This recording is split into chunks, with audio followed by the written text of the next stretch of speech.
Invocando o nome de Deus, declaro abertos os trabalhos da presente sessão. Saudar o ex-prefeito Ademir Bareta, saudar secretários municipais, secretário Fernando Silvestrin, a secretária Rosane, o ex-vereador Lino Trois, presidente da SIX, Daniel Bamp, demais convidados, público presente. Convidamos para fazer parte da mesa o senhor Marco Aurélio Ferreira, diretor da ANAP, Associação Nacional de Hospitais Privados, para explanar sobre a situação dos hospitais privados por solicitação do colega vereador Tadeu Salib dos Santos.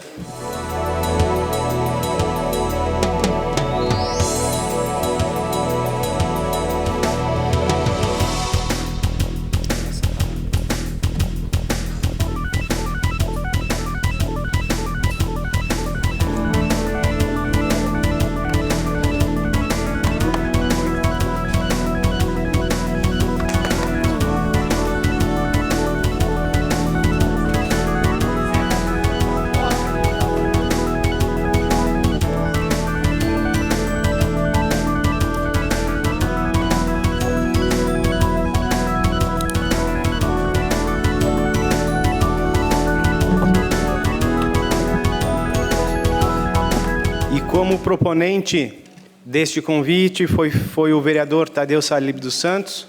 Convido para que faça a saudação inicial.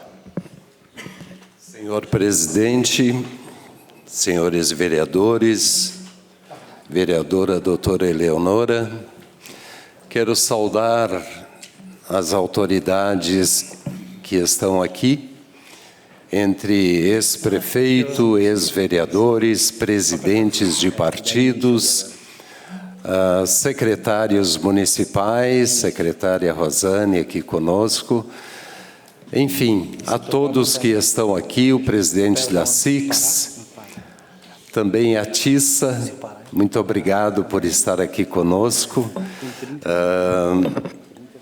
E hoje, para mim, é um dia muito especial. Falar para o Marco Aurélio é falar de alguém de Farroupilha. Alguém de Farroupilha que preside a Associação dos Hospitais Privados e Filantrópicos do Brasil.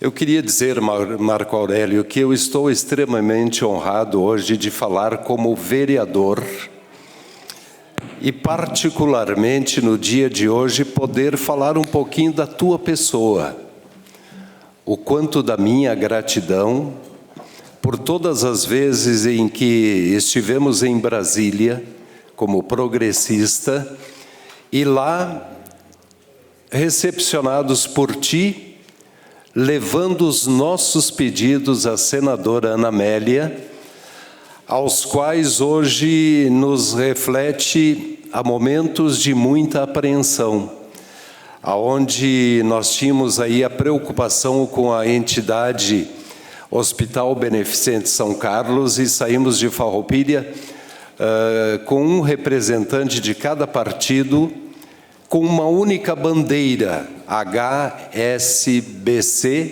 Hospital Beneficente São Carlos, atingir o objetivo que era buscar algo para ajudar o hospital para não fechar as portas. Lembramos do teu nome neste convite para vir à Câmara de Vereadores, por saber que a tua história começou em Farroupilha. E em falar da tua história, nós temos que falar na família Dota, que te traz grandes recordações. E eu queria te dizer assim, como resposta, eu poderia dizer, se sabes de onde vem, tu sabe para onde vai. E tu chegastes ao ponto mais alto de ocupar cargo público, sendo assessor direto da senadora, lá na capital federal, e saindo de lá hoje, estando dentro de São Paulo, estando ao lado do Rio de Janeiro, saindo de Brasília, tu estás ocupando um cargo, tu sendo de Farroupilha. Então, com isso, eu quero te dizer parabéns.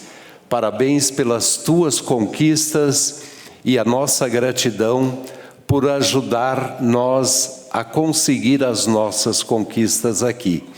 Entre elas, um dos grandes feitos desta legislatura de todos os partidos e vereadores foi com a tua contribuição de conseguir trazer verbas para também amenizar o Hospital Beneficente São Carlos. Desejamos a ti a maior riqueza do universo, que é única, que pode nos dar alguma coisa de bom na nossa vida, que é saúde. E obrigado por defender a nossa saúde no momento em que pôde estar ao nosso lado e te trazer aqui para explanar sobre este assunto. Queremos te dizer, é a autoridade máxima que está aqui falando para a Farroupilha e também, por que não, para toda a região. Seja bem-vindo. Obrigado, vereador Tadeu Salib dos Santos. Aproveito para saudar o secretário Vandré, que está presente, a ex-vereadora Tetela, a superintendente do hospital, a Janete, doutor Nelson, seja bem-vindo, e as voluntárias da saúde. Então, Marco, seja bem-vindo à nossa Casa Legislativa. Se quiseres fazer uso da tribuna, fique à vontade. Ok. Meu boa noite a todos os senhores e senhoras, é um prazer estar aqui com vocês. Muitos de vocês eu já recebia lá no gabinete. Meu muito obrigado, presidente, né, o Piccoli, que está presidindo a casa, Tadeu, Kiko, todos vocês. Tem muitas histórias aqui com muitos dos vereadores que estão aqui. E é um prazer poder estar aqui em Farroupilha na noite de hoje.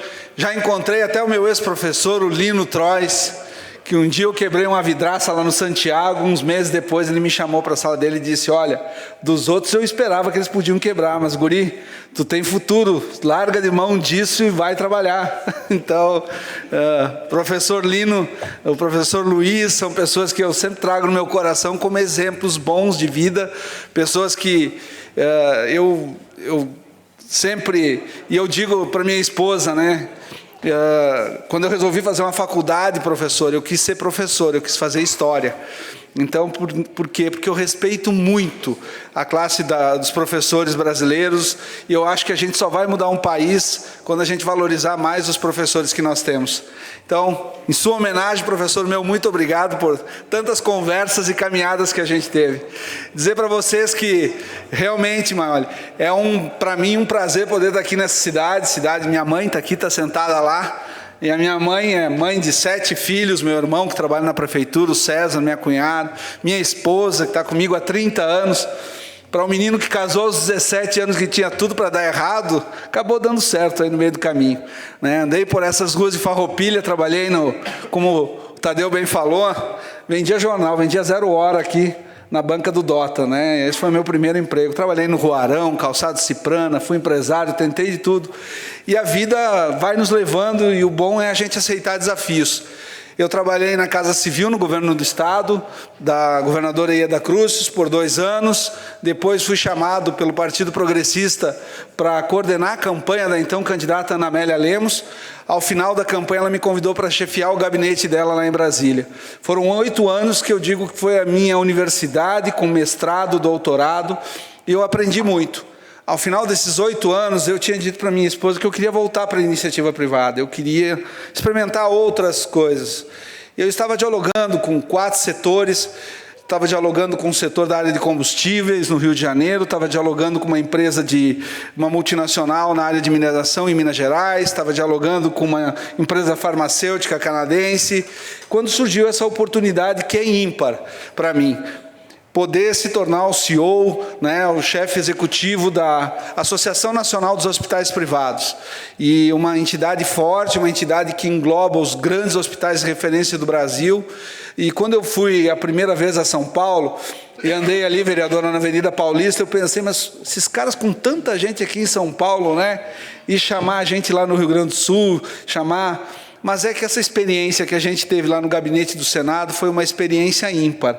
A gente conseguiu fazer bons relacionamentos, conhecer muita gente, e isso a gente nota que hoje no mercado tem um valor tremendo.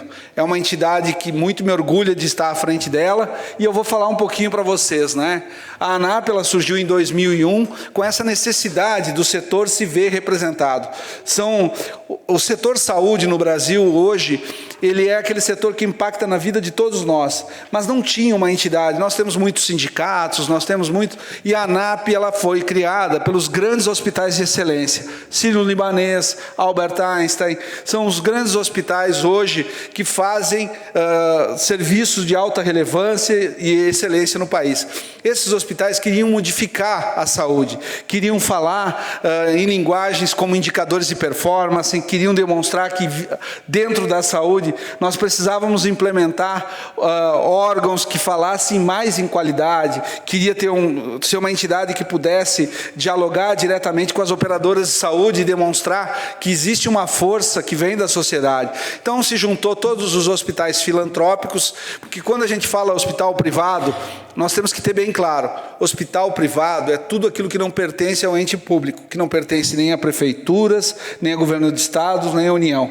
Então, o Hospital São Carlos, ele é um hospital privado sem fins lucrativos, ele é um hospital filantrópico. E a maioria dos nossos associados na ANAP são hospitais privados sem fins lucrativos.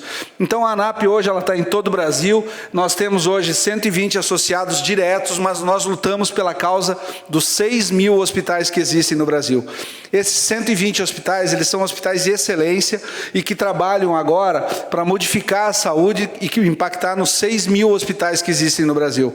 Ao todo, são 4.000 hospitais privados no Brasil e em torno de 2.000 hospitais públicos. Bom, aí para vocês terem uma ideia, são alguns dos hospitais que a gente dialoga diariamente lá e que fazem parte da ANAP, né? Como eu falei, talvez os mais conhecidos aí sejam o AC Camargo, o Sírio-Libanês, o Einstein, a Beneficência Portuguesa, são os grandes hospitais de referência. Aqui no Rio Grande do Sul, nós temos aí, em Porto Alegre, o Hospital São Lucas da PUC, o Moinhos de Vento, o Mãe de Deus, nós temos o Hospital Taquini de Bento, aqui de Bento Gonçalves, e agora está entrando o Hospital Virve Ramos e o Pompeia de Caxias do Sul, são hospitais que estão também se associando, e a gente, então, tem com esses hospitais, para você ser sócio da ANAP, qual é que é o grande diferencial? Você tem que buscar excelência, você tem que ter um atendimento ao paciente que valorize esse atendimento, que valorize o recurso que é colocado na saúde, e você busque certificações, ONA3, Joint Commission, certificações nacionais ou internacionais, mas o seu hospital tem que ter uma busca pela certificação. A ANAP, ela mantém isso muito claro. E nós, hoje, né, só para vocês, esses 120 hospitais, eles representam hoje 173 mil empregos diretos, nós representamos ali 25 mil leitos, só dos hospitais ANAP. Que eu falei para vocês, de todas as acreditações que existem no Brasil, 77,5% são associados da ANAP. Esses hospitais tiveram uma receita bruta no ano passado de 38,6 bilhões. Então é um setor que movimenta muito, são hospitais realmente de alta excelência. Mas são hospitais de alta excelência que estão espalhados pelo país todo, né? A gente tem aí, então, um pouco do que é a ANAP, né? O número de leitos espalhados pelo todo o Brasil. Hospitais por esfera jurídica, o que eu falei para vocês, né, como se divide hoje os hospitais no Brasil, né, em torno de 1/3 para cada uma das áreas do total dos 6.000 hospitais, mais ou menos, que a gente tem no Brasil hoje. De administração pública são 2.406, entidades empresariais 1.849, entidades sem fins lucrativos 1.787. O setor público ainda ele tem a maior parte das administrações hospitalares do Brasil. E a gente não vê isso, não quero que os senhores me interpretem mal, a gente não vê isso com bons olhos, a gente precisa ter a comunidade, na verdade, liderando esse processo, a sociedade civil organizada liderando esse processo e dizendo o que está bom e o que não está bom. Nós temos exemplos de que o mesmo paciente que é atendido num hospital público, muitas vezes ele acaba custando o dobro ou até o triplo do que esse mesmo paciente pode estar sendo atendido na rede filantrópica. Se nós tivéssemos mais recursos chegando a hospitais privados, né, filantrópicos, nós teríamos talvez um resultado muito melhor na saúde pública brasileira. Próxima. Aí nós temos hoje de beneficiários de planos de saúde, nós temos em torno de 47 milhões hoje de beneficiários de planos de saúde. Aí a gente trouxe só para mostrar para vocês, é um mercado que cresce muito. Eu tenho dito em todos os hospitais que eu vou, não existe hospital privado, filantrópico, que possa atender 100% SUS. Por quê? Porque hoje existe muito plano de saúde. Se a gente pegar a Farroupilha, você deve ter aí 15, 20 mil planos de saúde. Se nós não tivermos uma estrutura de atendimento para atender esse pessoal aqui, ele vai ser atendido fora daqui. Nós temos que ter um olhar também. A filantropia ela exige que você tenha 60% do seu atendimento no SUS. Esses outros 40%, eles podem ser atendimentos de plano de saúde, eles podem ser atendimentos de planos particulares e assim por diante. Então, o hospital, para ele ter qualidade, para ele conseguir se manter, sustentabilidade, ele tem que ter essa equação dos 60-40 muito viva no seu dia a dia econômico também, como entidade, como empresa, como sociedade. Nós precisamos entender que hoje, dentro da sociedade, os planos de saúde cresceram muito e vão crescer muito mais. O governo Bolsonaro, ele deve apresentar nos próximos meses aí uma modificação na área dos planos de saúde, principalmente dos planos de saúde individual, onde vai facilitar o acesso. Hoje nós temos muitos planos de saúde corporativos ou coletivos, né? Há uma grande discussão hoje no Congresso Nacional. O próprio presidente Rodrigo Maia já falou que eles querem simplificar o plano de saúde individual. Isso daria mais acesso para as pessoas e nós da ANAP discutimos isso muito claramente. Sabe por quê? O brasileiro, em todas as pesquisas que você vê hoje, o brasileiro, há 5 anos atrás, ele dizia que o maior sonho do brasileiro era ter um carro ou ter um telefone celular. Hoje, as pesquisas indicam que a prioridade das famílias brasileiras é casa própria e plano de saúde. Então, há um mercado muito grande aí. Nós perdemos em torno de 3 milhões de vidas com o fator do desemprego nos últimos anos. Já há uma retomada, nós já temos números de em torno de 500 a 600 mil planos de saúde novos somente a partir desse ano. E esse pessoal, ele precisa ter hospitais para se atender, para serem atendidos. E nós precisamos ter estruturas nos nossos hospitais, sair um pouco, porque os grandes hospitais públicos estão nas grandes capitais. O interior do Brasil, ele carece, talvez ainda, de estruturas públicas de hospitais. Então, aí é só um número para a gente poder dialogar mais. O saldo de admissões e desligamentos de empregos formais na saúde. Esse é um número que eu acho fantástico, pessoal. O setor de saúde empregou, de junho de 2018 a junho de 2019, o setor de saúde como um todo foram em torno de 106 mil novas vagas. Só o setor de hospitais foi responsável por 52 mil dessas novas vagas. Os hospitais brasileiros estão contratando. E isso não é um número meu ou da ANAP, isso é um número do CAGED. Quando os hospitais brasileiros estão contratando, um repórter me perguntava semana passada o que está acontecendo de diferente no setor de hospitais que eles estão contratando. Eu rebati ele com o número de 2017 a 2018. Nós contratamos 37 mil pessoas a mais do que demitimos nesse período de 2017 a 2018. O que acontece? As pessoas estão vivendo mais. E como elas vivem mais, elas precisam de mais cuidados, elas precisam ter mais acesso. Eles investem na sua saúde, investem no dia a dia. A média de idade do brasileiro nos anos 50 era 47 anos. Eu estaria no final da minha vida, se eu vivesse na década de 50. 47 anos. Hoje, a média de idade do brasileiro é 76 anos. Se a gente acabou de fazer uma reforma da Previdência porque o brasileiro está vivendo mais, nós precisamos dialogar que esse brasileiro quer saúde, esse brasileiro quer estrutura, esse brasileiro precisa de acesso. E esse acesso tem que vir na simplificação dos planos de saúde para que eles possam ter acesso ou investimentos no SUS. E o melhor investimento no SUS que pode ser feito é rever a tabela SUS. Nós, enquanto ANAP, estamos trabalhando também num grupo hoje lá em Brasília com parlamentares, onde a gente está pedindo a revisão da tabela SUS. Uma tabela que está defasada e que obriga os hospitais, a gente não pode negar acesso para ninguém. Agora, o que a gente quer é contrapartida, é sustentabilidade. O profissional, o médico que está ali, muitas vezes ganha R$10 por uma consulta do SUS. você estuda, não me leve a mal, às vezes é uma falta de valorização do nosso profissional. O SUS paga, a doutora sabe muito bem, de 10, 12, 15 reais, cesariana paga 70, 80 reais. Nós não podemos mais, isso nós não mantemos as portas abertas. Hoje eu estive no São Carlos, a gente vê o trabalho que vem sendo feito, é a comunidade que está fazendo dia a dia, complementando. E veja bem, você faz o trabalho que deveria ser feito pelo governo, muitas vezes fica com as dívidas para o próprio governo, e o governo, aquela dívida, ela é reajustada mensalmente. E a nossa tabela, se você pegar o reajuste dela nos últimos anos, não existe reajuste aí, pelo menos consideráveis, nos últimos 10, 15 anos. Então nós, enquanto entidade, estamos lutando para que os nossos hospitais tenham uma tabela do SUS digna para se trabalhar. E isso vai valer para todos os hospitais brasileiros filantrópicos que fazem o atendimento SUS. Então aqui é só para vocês entenderem que mesmo em meio a todas as dificuldades que esse país passou nos últimos anos, mesmo com uma das maiores taxas de desemprego, que chegou aos 13 milhões de desempregados, o setor hospitalar brasileiro, ele se manteve, porque uma coisa também é o seguinte, eu falava para um repórter dias atrás, mas caiu o número de planos de saúde, como é que vocês contrataram mais? Daí eu disse, pessoal, essas vidas não deixaram de existir, elas saíram dos planos de saúde privados e elas foram para dentro do SUS, e os nossos hospitais são portas abertas e precisam seguir atendendo. Então, é para vocês verem como a saúde pública tem feito, e houve muito mais acesso, né? A gente vê que os hospitais estão investindo, estão oferecendo novos serviços, a terceira idade tem uma gama de novos serviços, porque o brasileiro vive mais e a gente precisa estar atento a isso.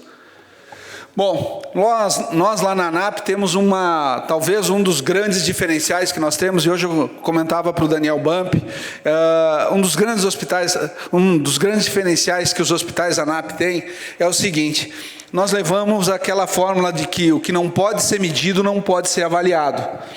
Nós medimos tudo. Os hospitais da ANAP, eles têm, diariamente, eles são avaliados em 342 indicadores. Tudo que acontece dentro do hospital vira um número, onde a gente avalia todos esses números e publicamos anualmente o observatório. Nesse observatório está o conjunto de procedimentos que o hospital faz. Mas você pode me dizer assim, mas é o faturamento? Não. Tudo o que acontece dentro de um hospital. Nós queremos ouvir o técnico de enfermagem, nós temos indicadores para eles, nós temos indicadores para a área da limpeza, para a enfermagem, para o médico, e esses indicadores, eles nos dão um apanhado para que os nossos administradores hospitalares tenham diariamente fórmulas para comparar a outros hospitais similares a eles. Ali, o hospital pode avaliar se o que ele está fazendo, sempre mantendo, claro, né, o anonimato do hospital que está sendo comparado. A gente leva em conta hospitais do mesmo tamanho, com o mesmo número de leitos, regiões. Então, nós temos esses indicadores nossos. Então, aqui, só para vocês terem uma ideia de taxa de ocupação, né, a gente está trazendo um exemplo. A taxa de ocupação média dos hospitais do Rio Grande do Sul é 75,87%. Se você levar em conta que a hotelaria brasileira, uma taxa média 52%, o hospital se tornou um grande negócio no Brasil. Hospitais lá no norte, por exemplo, onde é um número menor de hospitais, a taxa média é 79%, a mesma coisa no centro-oeste. Então, se a gente não medir, boa noite, tudo bem? Se a gente não medir, a gente não vai conseguir avaliar. E nós criamos, então, um observatório. Diariamente, a gente está medindo todos esses indicadores hospitalares. Esse sistema de indicadores, a gente nominou ele como SINHA, Sistema de Indicadores Hospitalares ANAP. Esse sistema de indicadores são indicadores de performance e são indicadores de desfecho.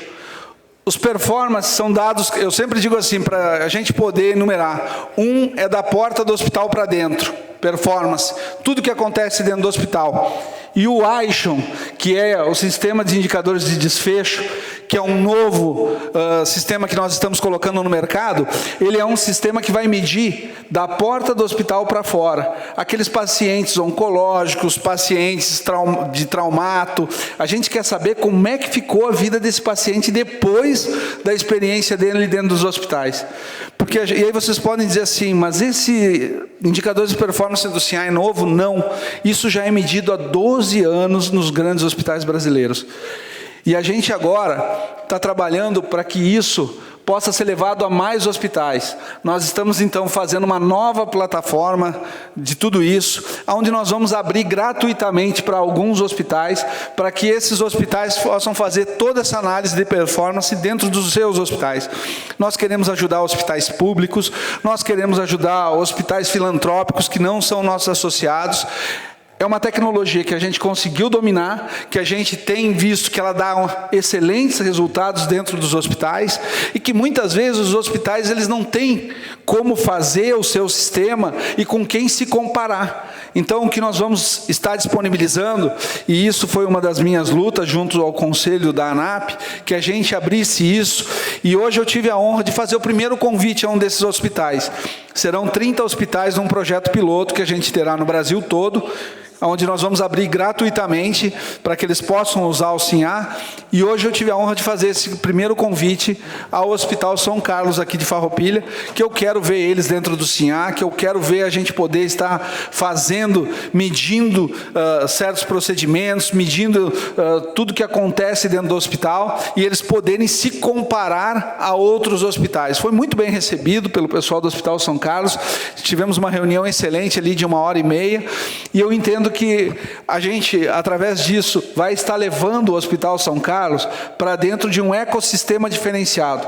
Um ecossistema de hospitais que realmente tem feito a diferença hoje no Brasil, com sistemas de qualidade, e que isso pode ser uma porta para novas parcerias. Nós precisamos estar junto, vendo o que está dando certo em outros hospitais, medindo aquilo que a gente pode fazer de melhor aqui, né? E quem sabe, nós já tivemos aqui, há um tempo atrás, um pessoal de um hospital filiado nosso, que foi o Sírio-Libanês, que fez um projeto junto com São Carlos. A gente pode ampliar isso para outros projetos, outras parcerias, e eu entendo que o fato de eu vir aqui hoje, eu acho que Deus tem um plano em tudo.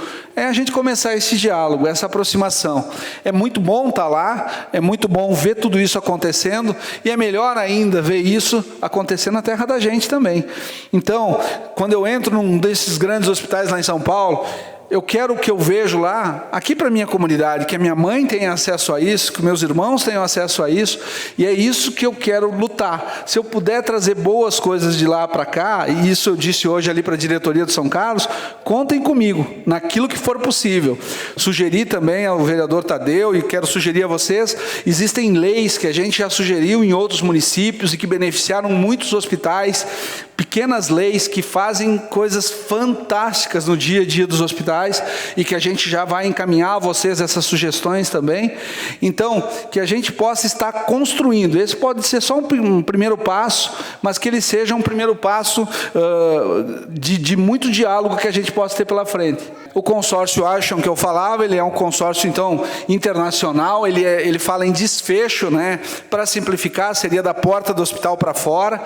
E esses dois sistemas, só para vocês terem uma ideia, a gente apresentou eles num evento de hospitais na Colômbia, agora fazem 2 meses, e apresentamos eles na Holanda, fazem 3 meses. A ANAP foi premiada, porque realmente é um diferencial que nós estamos colocando. São raros as entidades no mundo que hoje aplicam indicadores como nós aplicamos, em um volume de mais de 300 indicadores aí no total. Né?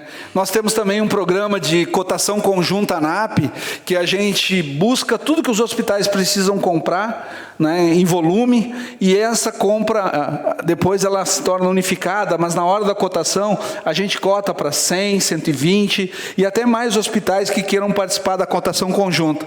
Às vezes, hoje eu explicava aqui no São Carlos, eu quero comprar 1000 luvas, eu sozinho posso comprar 1000 luvas, mas eu num volume com outros grandes hospitais, eu posso cotar 1 milhão de luvas. o meu preço ele pode cair consideravelmente 20%, 30%, 40%. E nós fazemos tudo isso através de plataformas digitais. Tudo isso anonimamente. Ninguém vai saber qual foi o volume que o Hospital São Carlos vai querer, ou que o Hospital Taquini quer, ou que o Pompeia quer. Só o fornecedor que ganhar esse processo, quando chegar lá, a conta toda ele vai dizer, bom, eu vendi 1 milhão de luvas, então foi 1.000 luvas para o São Carlos, 100.000 luvas para o hospital tal, e assim por diante. Isso a gente ganha em escala, ganha volume. Sozinho ninguém vai a lugar nenhum. Quando a gente une forças com processos como esse da cotação conjunta, a gente pode fazer muita coisa e diminuir os custos da saúde pública brasileira. Então a gente vem trabalhando isso também através de uma plataforma, né? E no Congresso Nacional de Hospitais Privados é onde a gente debate tudo isso. É um evento para 4.500 líderes que a gente faz no mês de novembro. Nós trazemos experiências do mundo inteiro na área do que está dando certo na saúde mundial hoje. Então vem gente da Holanda, vem gente da Bélgica, da Suíça, Estados Unidos, México, Singapura, Japão.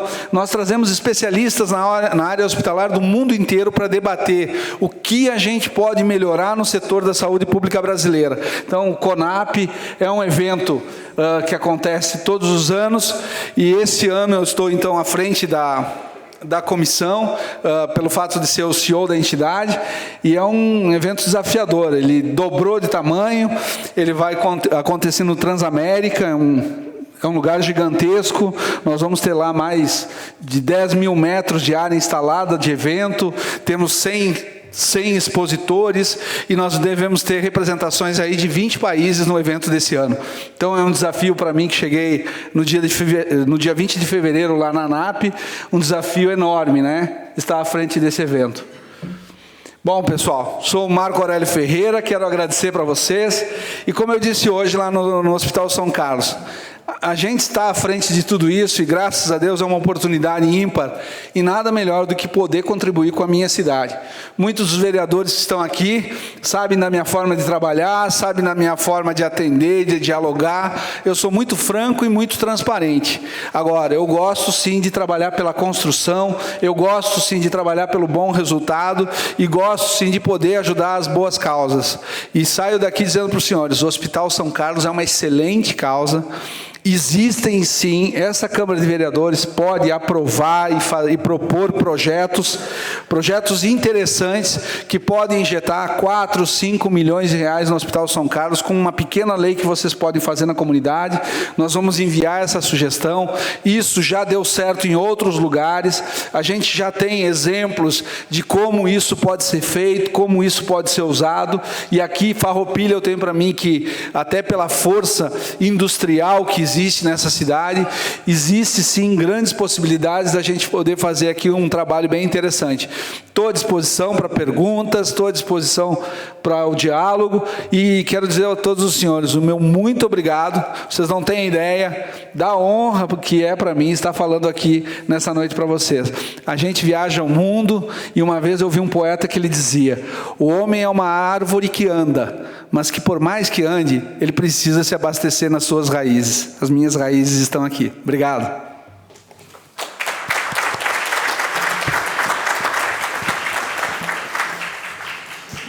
Obrigado, Marco Aurélio. E agora, nesse momento, passamos então aos colegas vereadores para as suas colocações, perguntas e esclarecimentos. A palavra está à disposição. Uma pergunta, então, vereador Tadeu Salib dos Santos. Na verdade, me chamou a atenção, Marco Aurélio, quando tu disseste, e aí vem aquilo que tu encerrou colocando. São pensamentos verdadeiros que nos mostram o caminho. Se tu comprares bem, melhor tu vai vender. Até onde a ANAP está pensando, quem sabe, em um dia ajudar o setor público, que é bem complicado, e quem sabe a ANAP, por toda essa experiência em hospitais e em compras grandes, pode entrar também num sistema público para contribuir. Já foi pensado nisso ou não? Excelente pergunta, até porque, como é bom a gente ouvir as perguntas, e aí acaba vindo. A primeira experiência da ANAP com o setor público, ela está ocorrendo agora no Distrito Federal. Nós estamos bancando um grande curso, em torno de $95 mil custa, onde a gente quer acabar com a infecção nos hospitais públicos. Então, nós estamos com um instituto IHI, que é um instituto americano, e nós estamos fazendo um curso de 9 meses. Nós estamos, então, com 14 hospitais da área pública do Distrito Federal, junto com 16 hospitais ANAP do Distrito Federal, e nós estamos fazendo, além de uma interação com eles, para eles viverem o dia a dia, como é no setor público e como são nos hospitais privados, e nós temos esse pessoal do IHI, que está fazendo toda essa dinâmica de avaliação, de construção, de dia a dia, e fazendo esse curso juntos lá em Brasília. É a nossa primeira grande experiência de investimento em qualificação no setor público, mas a gente entende que nós precisamos ir além. Então, agora nós estamos fazendo essa primeira, e a gente acredita que haverão muito mais. Nós queremos, dentro do CONAP, a gente está propondo também uma grande parceria pública. Eu estarei com o ministro agora da Saúde no dia 13, em Brasília, onde a gente vai levar um outro plano para o ministro, onde os hospitais da ANAP possam estar auxiliando os hospitais públicos também. Nós estamos aí, eu só não posso falar porque, como é uma coisa que primeiro a gente tem que levar para o ministro, né? Então, mas nós estamos trabalhando. Esse curso com o IHI é o nosso primeiro grande, vamos dizer assim, estar de mãos dadas com o setor público. Realmente é uma experiência que ela será de 9 meses, e ali a gente tem um trabalho muito grande, um trabalho muito interessante pela frente. Eu até posso mandar depois maiores informações, mas a gente quer ir além. Com a palavra o vereador Ariel Soárcego. Marco, dizer que é um prazer te receber aqui, nós podermos ouvir aquilo que está sendo feito nos hospitais, e mais do que isso, eu acho que mais do que nessa noite aqui nessa casa,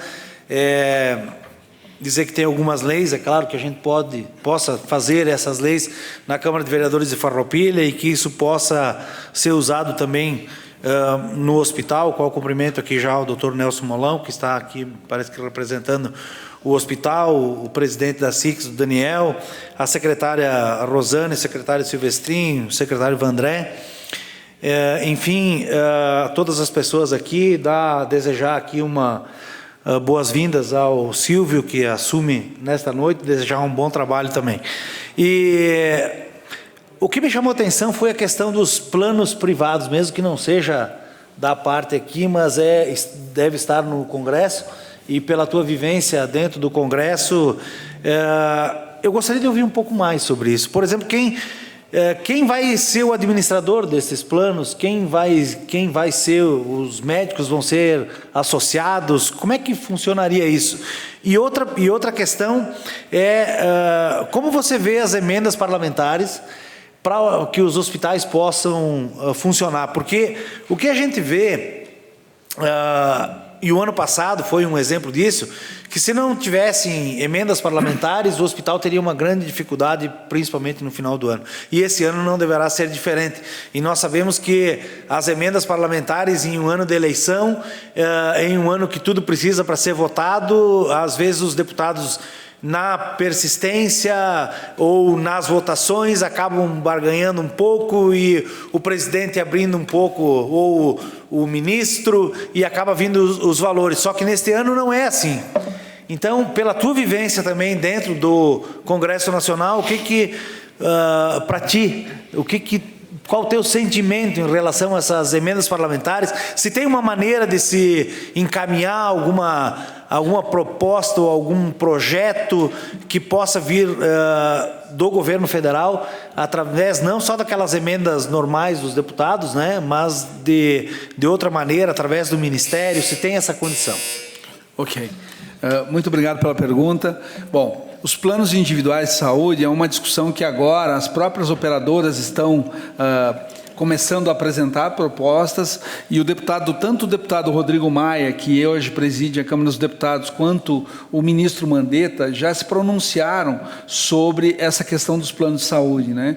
A gente viu que esse ano os planos individuais, eles tiveram um menor percentual de aumento, e esses percentuais, tudo isso que ocorre, tanto em relação ao plano de saúde, passa pela Agência Nacional de Saúde, a ANS, no Rio de Janeiro. Ela é uma agência, assim como é a Anatel, como é a ANEL, ela é a agência que regulamenta o setor de saúde privado no Brasil, né? A questão dos planos, né, de saúde suplementar. Eles vão fiscalizar. Hoje é uma discussão muito grande, porque existe uma parte de setores de planos de saúde que querem que saia da agência e vá para o Consul, que é um conselho na área do setor de saúde, que foi montado no final do governo Temer. Ele não avançou muito, mas ele está aprovado a sua criação. Ele, de fato, ainda não foi nomeado conselheiros para esse Consul. Eu defendo que ele seja mantido na Agência Nacional de Saúde. Até eu tenho a prerrogativa como CEO da ANAP, eu também tenho um assento no conselho da ANS, da Agência Nacional de Saúde. Eu participo de reuniões, de todas essas reuniões, onde são fiscalizados os planos de saúde. Só para você ter uma ideia, vereador, quando a ANS foi fundada, lá em 2001, haviam no Brasil 3.400 planos de saúde. Hoje existem em torno de 700 planos de saúde. A ANS fiscalizou e tirou do mercado, porque muita gente recebia o dinheiro, né, investia em outras coisas, menos em saúde, e quando o paciente precisava, quando o cidadão precisava, o plano não tinha como bancar. Então, muitos planos de saúde foram retirados do mercado. Então, a gente vê, eu confio muito no trabalho da ANS, até porque é um órgão altamente técnico. Eu defendo muito, por ter trabalhado no Congresso Nacional, eu defendo muito as agências brasileiras, porque nas agências, por mais que as pessoas digam, fulano se tornou diretor de agência porque foi indicado por um parlamentar, mas a grande diferença é que toda indicação precisa passar pelo Senado. Toda indicação ela precisa passar pelo plenário para ser aprovado. Então, ele tem que apresentar o currículo, ele tem que ser sabatinado. Você ser diretor de uma dessas agências passa por um escrutínio enorme. Então, eu confio muito nas agências, porque ela mantém sempre, troca governo, os diretores podem ficar, porque eles têm mandato.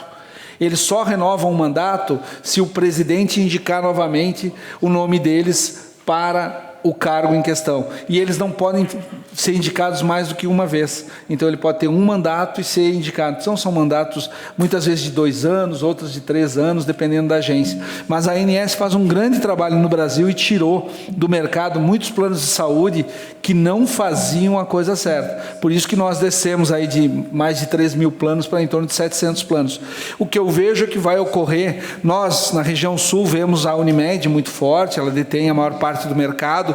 Eu acho que a Unimed deve ter mais de 60% do mercado, mas hoje em São Paulo, para você ter uma ideia, já é muito assim, a Mil tem em torno de 20% do mercado, o Bradesco tem 18% do mercado, Sul América tem 18% do mercado. Você vê muitos planos de saúde que estão entrando no mercado, e eu acho que esse fenômeno que a gente já viu na região sudeste, ele agora começa a se espalhar pelo Brasil. Nós vamos ver, aqui nós temos, esses dias eu estava no Taquini, em Bento Gonçalves, o Taquini administra 60 mil vidas com o TACMED. Aqui a Marco Polo, ela tem o Marco Saúde, que é um plano de saúde da Marco Polo, interno para os seus funcionários. Vão começar a surgir novos planos de saúde, eu creio muito nisso. A sua segunda pergunta em relação às emendas parlamentares, eu digo para o senhor que as emendas parlamentares têm sido a tábua de salvação dos hospitais filantrópicos. Por quê? Como a tabela SUS não reajusta, as emendas acabam cumprindo um papel fundamental. Ainda mais depois que se desvinculou as emendas para a área de investimento, que você só podia comprar equipamento, que você só podia fazer reforma, tal. As emendas agora eu posso usar do dia a dia eu posso comprar medicamento, eu posso pagar conta, eu posso fazer. Então, as emendas parlamentares, elas cumprem um grande papel. Mas aí, eu penso naqueles hospitais que não têm um bom relacionamento com o parlamentar, eles acabam não se beneficiando tanto das emendas parlamentares. E eu acho que o mais justo seria nós termos essa reforma da tabela SUS, como a gente tem defendido, uma reforma da tabela SUS onde a gente tenha um pagamento aos profissionais da área de saúde que seja mais justo e condizente com a realidade do que o profissional executa diariamente, até pela valorização do profissional. Eu entendo que se talvez nós reformássemos a tabela SUS o quanto antes, se nós defendêssemos, se todas as nossas câmaras de vereadores defendessem isso, uma celeridade nesse debate sobre a tabela SUS, eu acho que seria muito mais justo, porque a emenda, por mais que eu defenda também a emenda, acho que ela é visível, mas você imagina, né, se o meu hospital não tem um bom relacionamento com o parlamentar, eu acabo não acessando muitas vezes, e aí eu tenho essa diferenciação. Então, as emendas elas têm completado aquilo que o SUS tem falhado, que é uma remuneração mais digna daquilo que a gente precisa no dia a dia dos nossos hospitais. Direto do Ministério para os hospitais, sem emenda? Direto, através, eu digo uma valorização da tabela SUS, porque daí o hospital ganha pela sua produtividade. Quanto mais o hospital produzir, quanto mais pessoas o hospital atender, ele vai ter um resultado financeiro melhor. É isso que eu vejo. Aí você estará premiando. Eu vou dar um exemplo para os senhores. Houve uma emenda de bancada, tempos atrás, na agricultura. E cada parlamentar podia indicar 5 municípios. Tá? Cada parlamentar podia indicar 5 municípios com alguma máquina. Eu vi um pequeno município, aqui no litoral do Rio Grande do Sul. Aquele município ele acabou ganhando 7 máquinas. E municípios de porte como Bento Gonçalves ganharam 1 máquina. Farroupilha deve ter ganhado 1 ou 2. Por quê? Porque, na verdade, os parlamentares do partido, do qual o prefeito, como eles tinham poucos municípios, eles doaram todos para esses poucos municípios. Aí eu me lembro que o prefeito daquela cidade dizia, eu nem sei o que eu vou fazer com tanta máquina. A questão das ambulâncias, houve no final do ano retrasado, a gente podia indicar ambulâncias para os municípios. Quando veio a lista, tinha municípios que tinham 4, 5 ambulâncias e outros não tinham nenhum. Aí foi mudado o critério, que o município que já tivesse uma indicação de ambulância, ele não poderia ter outra. É isso que a gente precisa ter em conta. Nós precisamos atender a sociedade como um todo. E muitas vezes a emenda, se a gente não põe uma lupa em cima, alguns ganham muito e outros não ganham nada. Por isso que eu defendo uma equidade, a equidade ela tem que vir como? Através do atendimento. O SUS ele é um grande plano, muitas pessoas podem dizer, pô, mas o SUS tem as suas falhas, tem. Mas nenhum outro país do mundo tem um plano como o SUS. Talvez a Inglaterra tem uma saúde pública muito forte, se atende. Aí outros podem dizer, mas tem países pequenos. Não, pessoal, o SUS atende 200 milhões de brasileiros. Qualquer um de nós aqui pode ir agora no hospital e ser atendido pelo SUS. O SUS é um plano de saúde, vamos dizer assim, entre aspas, né? É um modelo de saúde onde ele dá acesso a todo mundo. Agora, nós precisamos manter a sustentabilidade, levando em conta que ali há profissionais, que ali há hospitais, que ali eu tenho que pagar a luz, a água, o telefone, o dia a dia, o médico, o enfermeiro. Nós precisamos levar em conta a sustentabilidade do SUS. Esse é um debate que nós precisamos fazer. Com a palavra o vereador Beto Maioli. Senhor presidente, novo presidente nesta noite, nobres vereadores, quero dar uma saudação especial ao vereador que assume hoje nesta casa, o Silvio, desejar sucesso nessa temporada que passa aqui, cumprimentar as pessoas aqui presentes, mas, acima de tudo, quero aqui agradecer o vereador Tadeu por ter feito esse pedido para que o Marco Aurélio viesse nesta casa fazer algum esclarecimento sobre os hospitais, sobre saúde. E eu aqui quero dizer que sempre a gente vem no mundo com uma missão para ser cumprida. E a gente sonha quando é pequeno. Eu tenho certeza que você sonhava de ser alguém na vida. E hoje você é uma pessoa de grande representatividade. E eu quero dizer aqui como é que é bom sentir o coração de tua mãe nesse momento, pulsar fortemente por causa do trabalho benéfico que você está fazendo para a população brasileira. E aqui eu quero te agradecer por ter vindo a Farroupilha, certamente, porque a gente sabe, nunca se sabe que chega e sempre se aprende mais.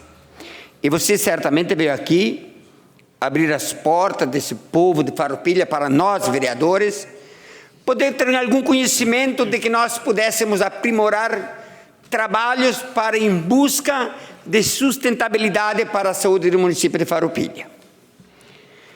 Então, apenas isso eu queria agradecer. Mas, outra coisa que eu quero dizer para você, que devido à minha atividade profissional de trabalho, que é totalmente ligada à agricultura, e eu agradeço a Deus todos os dias por me dar essa profissão, e principalmente trabalhar com planta. E uma coisa que a gente vê nesse interior, que eu passo a visitar muitas e muitas famílias, casais aposentados, de dizer o seguinte: Beto, esse mesmo tocou tirar dinheiro da poupança porque a aposentadoria minha e da minha esposa não conseguimos pagar o plano de saúde. Então isso é uma coisa que eu fico tão indignado que eu sempre digo, e eu continuo dizendo aqui aquilo que você falou, que para mim o melhor plano de saúde que nós temos no Brasil é o plano SUS. Eu digo que é isso. Então isso é uma das minhas coisas que às vezes eu fico pensando, mas pensa bem esses casais que poderiam pegar esse dinheiro para ir passar um fim de semana, passear. Não, tem que gastar tudo para pagar um plano de saúde. Mas quero te agradecer de coração pela presença e ter vindo aqui nesta casa. Obrigado, vereador Beto. E o senhor me lembro do senhor com os viveiros, né? O senhor planta, o senhor planta as mudas aí, faz as mudas que o Brasil planta, Brasil afora, né? Conheço muito bem a sua história. O senhor era de Planalto, né? Fez um trabalho grande lá. O senhor fez muitos votos em Planalto, né? Claro. Me lembro. Bom, dizer que realmente o plano de saúde brasileiro, eu ainda posso falar? Opa! Não, era para mim, não. O plano de saúde brasileiro, ele dá esse salto, ele se torna caro quando a gente mais precisa, né? Que é na terceira idade. Esse é um outro debate que a gente, dentro dos hospitais, começou a dialogar agora, né? Existem já planos de saúde no Brasil que eles estão... o Prevent Senior é uma linha de planos de saúde para a terceira idade. E ele está dando muito certo, principalmente no Sudeste, porque ele é um plano voltado para a terceira idade. Eles desenvolveram um plano de saúde com um acesso muito fácil, com valores diferenciados, menores. Então, a gente vê que vem surgindo muitas ideias no Brasil de planos de saúde diferenciados, inclusive para a terceira idade. Porque eu vou lhe dizer uma coisa, nos últimos 8 anos, eu usei meu plano de saúde um dia que eu tropecei num móvel e acabei tendo um problema no meu pulso. Foi a única vez que eu usei. Mas talvez depois dos 60 anos, 70 anos, 80 anos, eu vou usar muito mais o meu plano de saúde. E nessa hora, ele duplica ou até triplica o valor.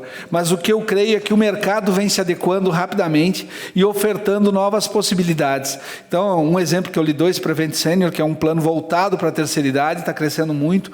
Existe hoje o Doutor Consulta, é um outro plano que a gente já vê aí falando muito, que há um crescimento muito forte também. E a gente vê que os hospitais vêm oferecendo demandas.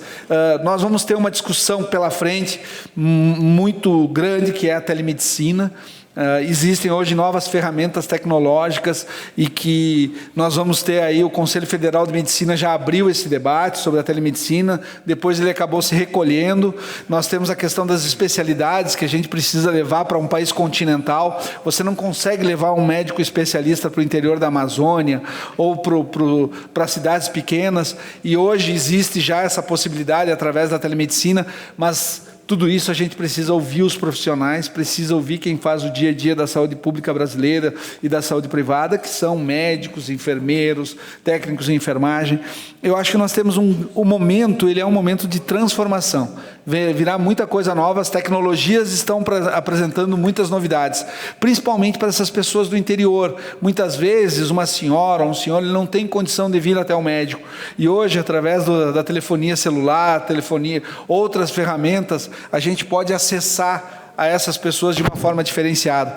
Tudo isso, já há uma discussão também no Congresso Nacional para que essas modificações aconteçam, né? A tecnologia está sendo inserida nos hospitais e no dia a dia do cidadão, e a gente acredita que isso vai ser benéfico, inclusive para diminuir o preço dos planos de saúde com outros tipos de atendimento que possam vir através da tecnologia. Obrigado. Obrigado. Com a palavra, a vereadora Eleonora Broilo. Boa noite, presidente. Boa noite, colegas vereadores. Senhor Marco Aurélio Ferreira, que eu já conheço há bastante tempo. Isso.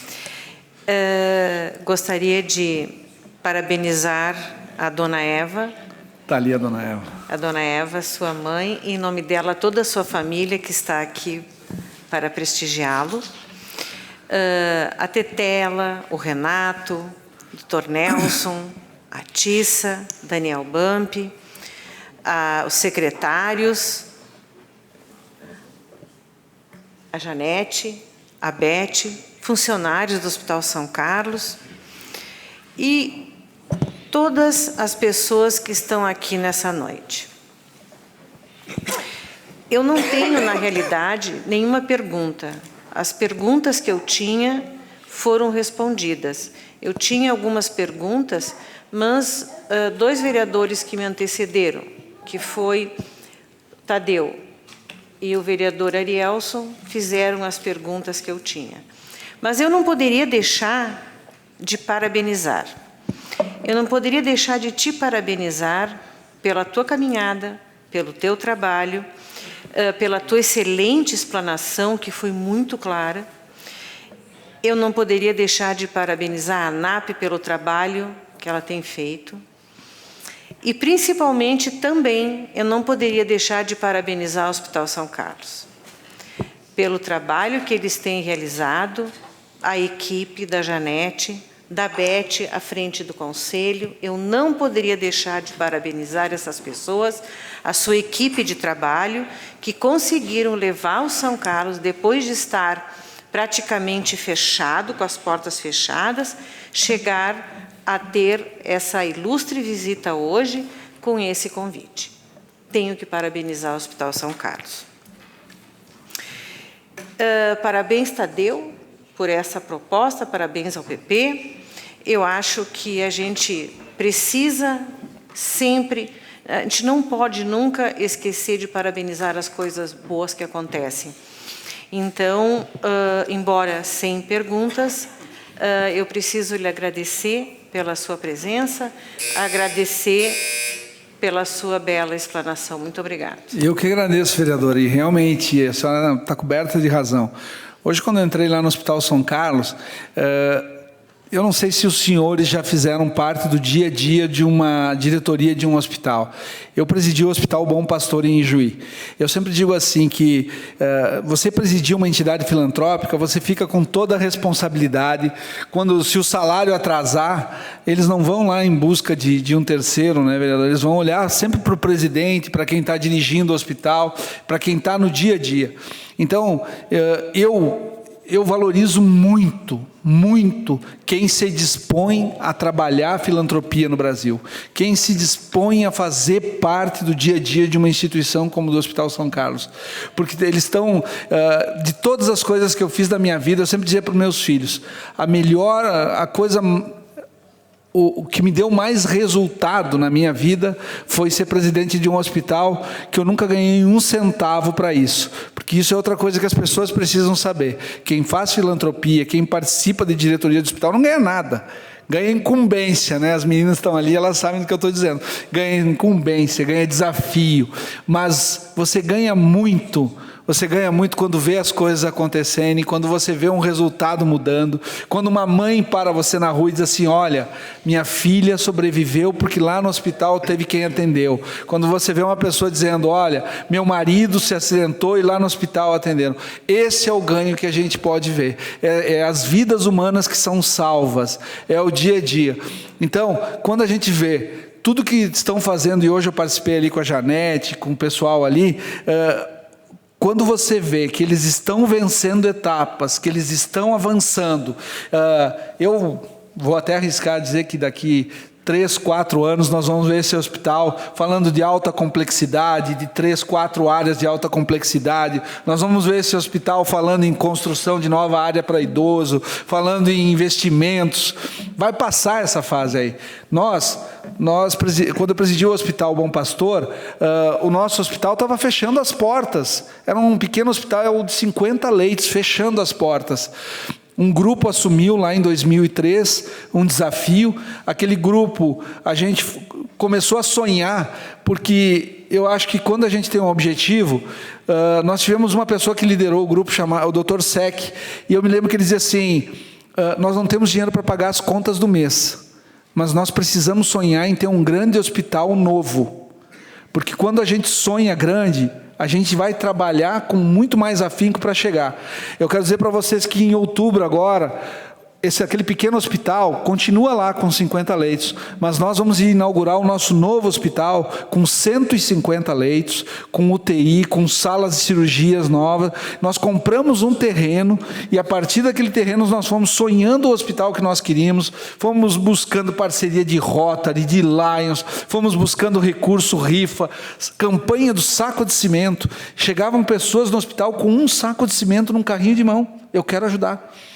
E a gente fazia assim, da maior alegria, dizia, pô, ele deu o melhor dele, ele trouxe um saco de cimento, e teve pessoas que doaram 100 sacos de cimento, teve um senhor que doou uma propriedade com 15 hectares, ele disse, é a minha forma de ajudar, eu não tenho herdeiros, eu não tenho filho, eu moro sozinho lá fora, eu vou doar a minha propriedade para vocês. E tudo isso, por quê? Porque a gente levou para a sociedade que nós queríamos fazer algo grande e inovador. E está lá o hospital. Então agora, em outubro, a gente vai inaugurar o nosso novo Hospital Bom Pastor.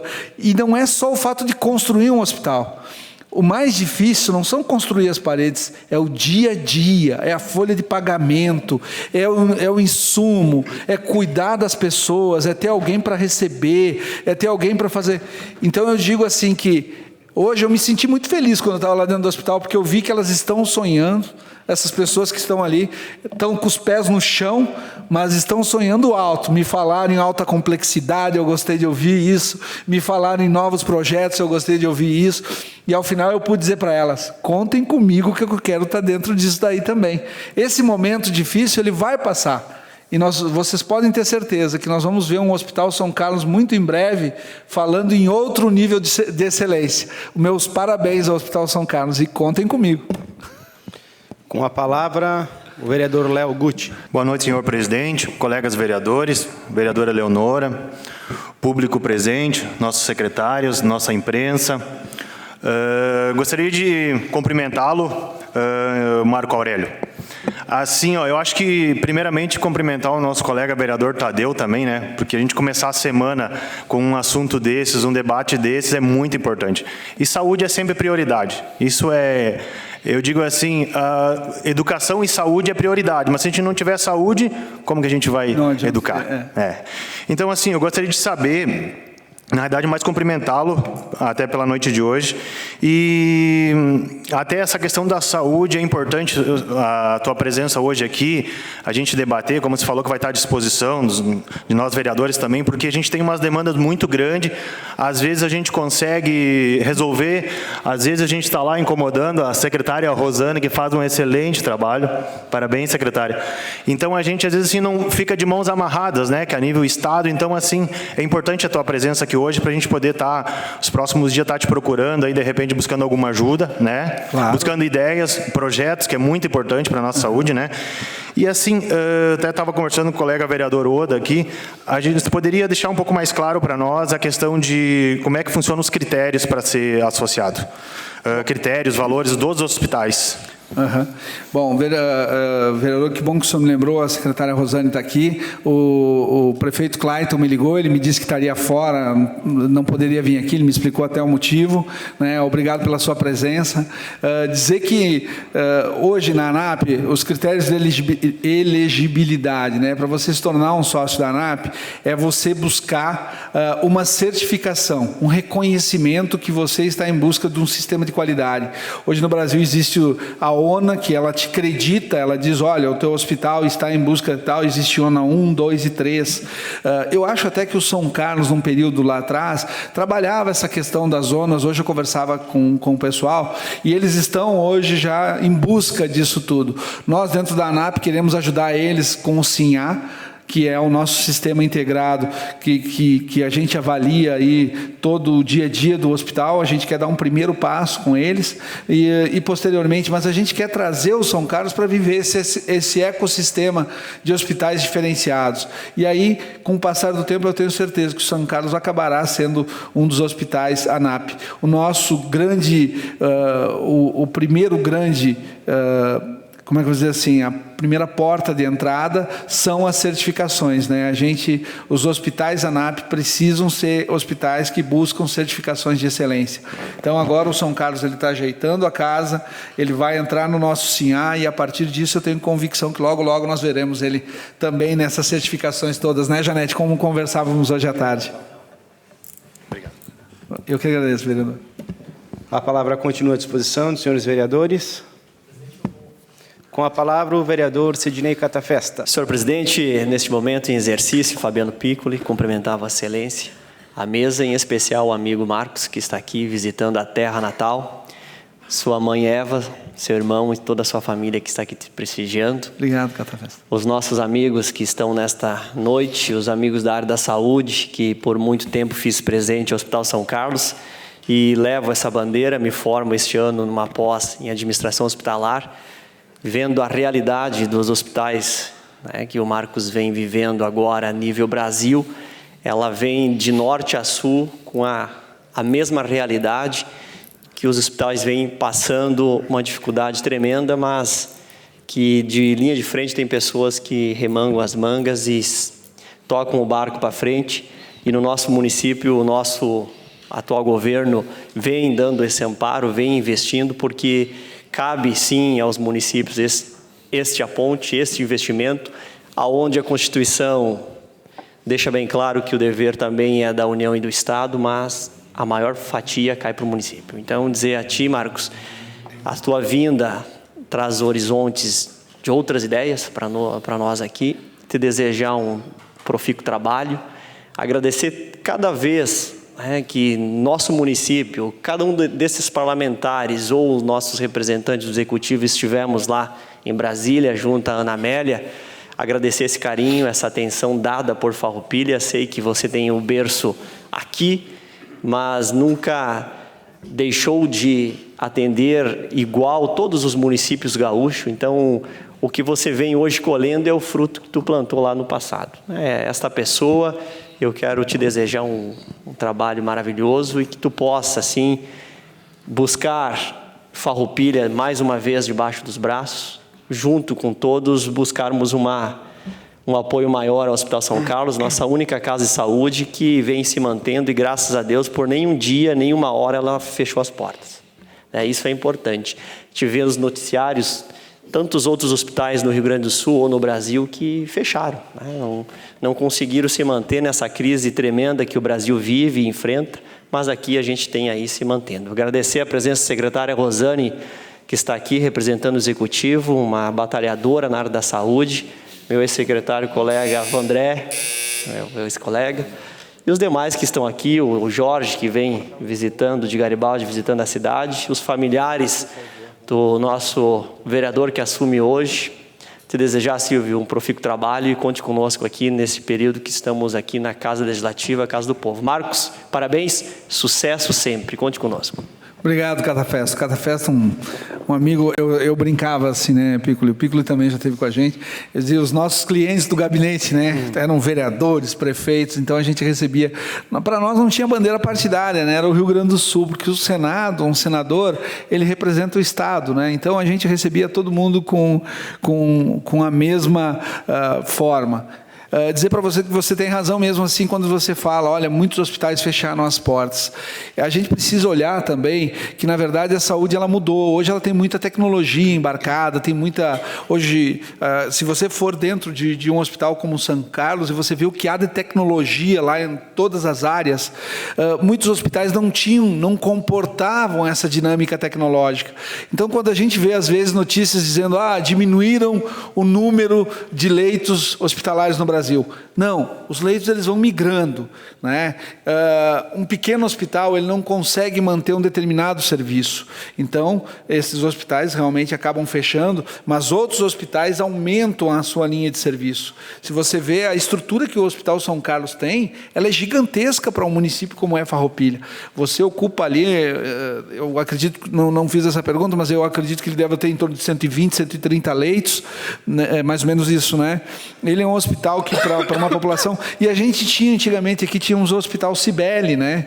O Hospital Cibele acabou fechando, mas você vê que o São Carlos assumiu a função de 2 hospitais.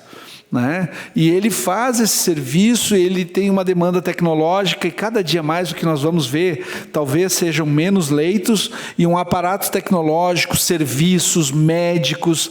O paciente, ele precisa ser atendido com uma rapidez muito maior, e as soluções precisam estar à mão de quem faz a saúde, né? Do profissional de saúde. Ele precisa ter salas de cirurgia, UTIs, ele precisa ter uma estrutura tecnológica para dar o atendimento. Então, às vezes as pessoas dizem, vamos construir um novo hospital. Construir, volto a dizer, pessoal, não é o fato de construir parede, não é o fato de levantar um prédio. O que precisa é o dia a dia, é manter o profissional, é manter todo esse aparato tecnológico, é manter os insumos, medicamentos, inovação, todo dia surgindo novos tipos de serviços. Então, quando a gente vê um hospital que se mantém forte, mesmo em todas essas crises, e outra coisa que a gente precisa falar, boa parte desses hospitais acabaram ficando no meio do caminho, eram dívidas fiscais antigas, elas continuam correndo. É aquilo que eu disse, se nós tivéssemos um acompanhamento da tabela SUS, como remuneraram as dívidas que os hospitais têm os hospitais teriam dinheiro a receber, mais ou menos como a dívida do Estado com a União, né? Se nós pegarmos o que se devia há 20 anos atrás e dividirmos por procedimentos com tabela SUS de 20 anos atrás e trouxermos hoje, os hospitais pagam isso em 2, 3 anos. O grande problema é que as dívidas elas foram sendo reajustadas quase que diariamente, e a tabela SUS ficou lá 10, 15 anos atrás. Então, eu louvo eu sempre digo assim, eu louvo os que ficaram em pé e os que se mantêm, porque esses sim demonstraram pujança e força num ambiente tão difícil como é a saúde pública brasileira. Obrigado, vereador. Obrigado, vereador. A palavra continua à disposição dos senhores vereadores. Com a palavra o vereador Tiago Brunet. Boa noite, senhor presidente. Boa noite, demais colegas vereadores. Desculpa meu atraso. Capaz, Tiago. Tudo bom. Estava no hospital também. Parabenizar ao excelente trabalho prestado pela equipe do Hospital São Carlos aqui, Janete, Elizabeth, Molon. Realmente, as palavras da doutora Eleonora são verdadeiras, né? Foram muito importantes para que o nosso hospital hoje estivesse e está angariando novos horizontes. Mas o que eu estou aqui, eu acho que todo mundo já falou, eu queria aproveitar um pouco o teu know-how, teu conhecimento, que eu vi que tem bastante, para fazer uma pergunta bem específica.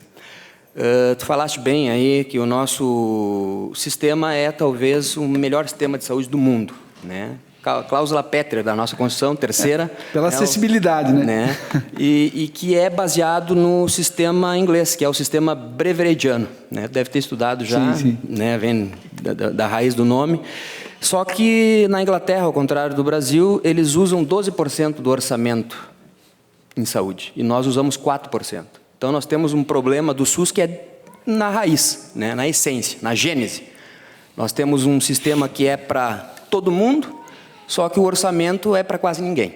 Então, por isso que nós temos hoje muitos planos de saúde, coisa que na Inglaterra não acontece. Não acontece. Por quê? Porque lá eles têm um orçamento, 12% do orçamento inglês é para a saúde, no nosso país 4%. Então nós queremos fazer uma saúde inglesa com um orçamento brasileiro. Aí não tem como, né? Então, essa é a primeira questão que eu queria falar, porque tu tocou no assunto, eu acho interessante. Segundo problema que nós temos é um problema que nós não temos um SUS, nós temos 5.400 SUS. Porque o SUS não vem todo ele da verba federal. Ele vem um pouquinho da verba federal, 12% de todos os estados tem que ser investido na saúde. 15% dos municípios? 15% dos municípios. Então, quanto mais evoluído e mais rico for no estado, melhor vai ser a saúde daquele estado. E quanto mais evoluído e rico for a cidade, mais dinheiro vai vir para o SUS daquela cidade.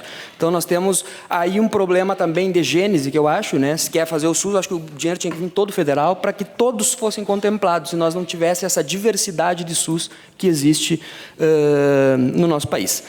Mas a minha pergunta, isso é só para a questão de conhecimento, mas a minha pergunta vem assim, hoje, nós não temos, nós não temos hospitais privados, talvez, 100% privado.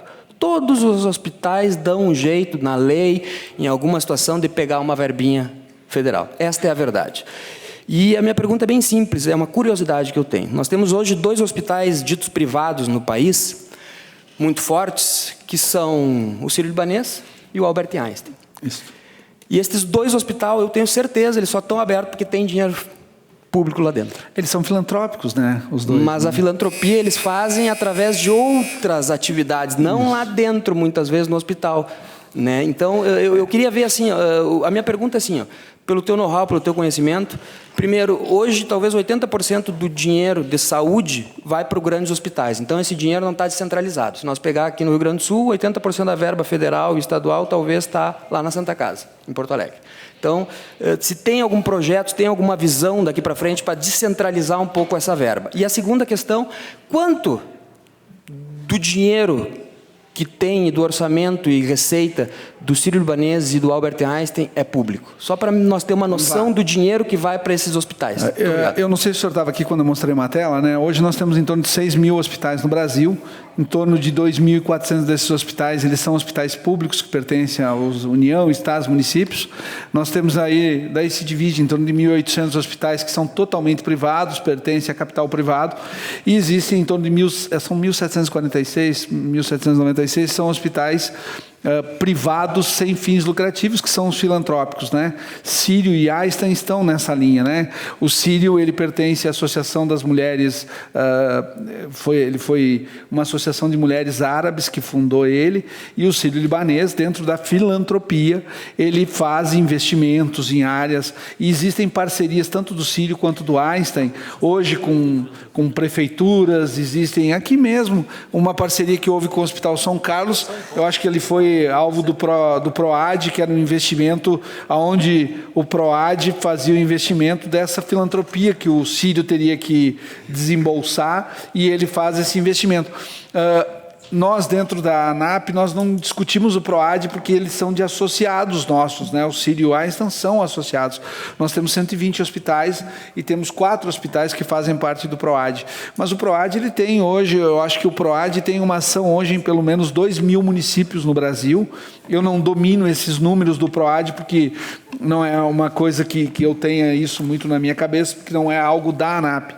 Mas o PROAD, ele desenvolve, ele tem pelo menos em torno de 100 programas diferentes para ajudar municípios, para ajudar ajudar outros hospitais nas mais diversas áreas, mas tudo dentro da lei da filantropia, fiscalizado pela Receita Federal, pelo Ministério da Saúde. Então, tanto o Sírio quanto o Einstein, eles são hospitais filantrópicos. É que, na verdade, dias atrás eu estava com o pessoal da França, para a gente explicar o modelo de saúde brasileira é bem difícil, porque nós temos hospitais filantrópicos que a sociedade administra, que atende ao público, mas não é público. Hospitais privados, hospitais universitários, hospitais municipais, hospitais estaduais, hospitais escolas, né? Lá em Pelotas, né, nós temos lá os hospitais. Pelotas é uma cidade que tem faculdades de medicina, e os hospitais passam sérias dificuldades, né? Sérias dificuldades lá em Pelotas, o senhor conhece muito bem. Eu tive esses tempos lá em Pelotas, fiquei impressionado, porque eu não tinha visto mais maca em corredores.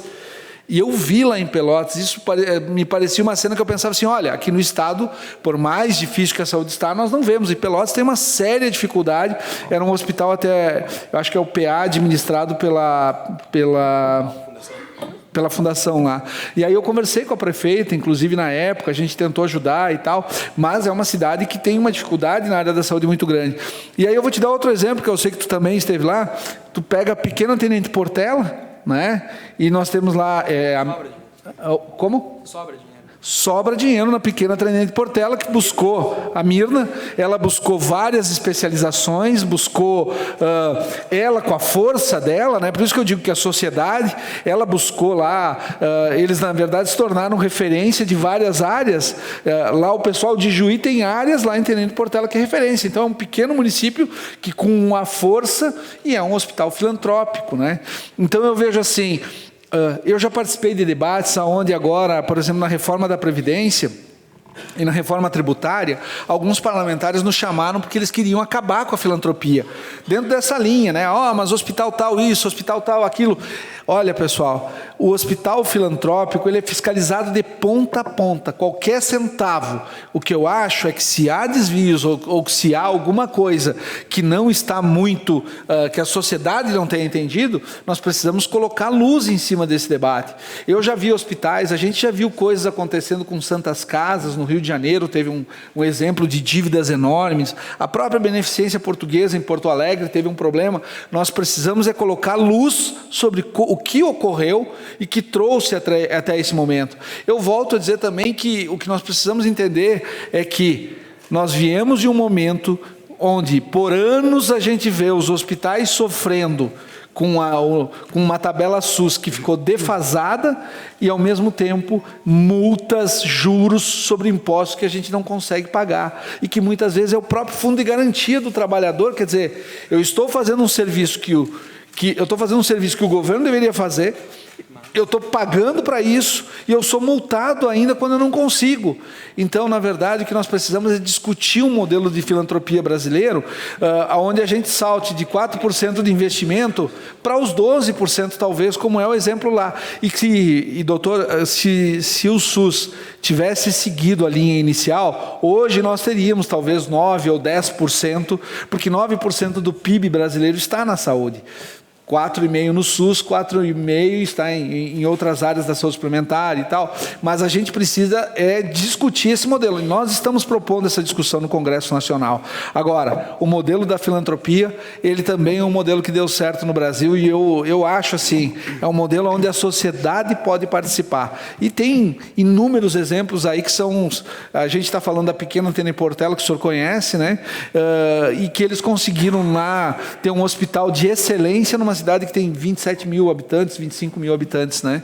Um grande hospital que se tornou referência para toda a região lá, né? É o maior da região toda lá, está em Tenente Portela, que tem 27 mil habitantes, eu acho que deve ter isso aí, né, doutor?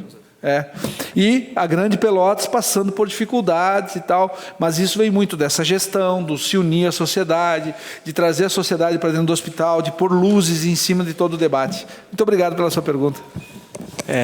Parabenizar então pelo teu trabalho, desculpa, Fabiano, mas só para que eu não tinha parabenizar pelo teu conhecimento, que a gente vê que é bastante no setor, e que bom que tu está junto com a gente, acho que só tem a crescer e a somar com o nosso Hospital São Carlos. Muito obrigado. Vamos construir.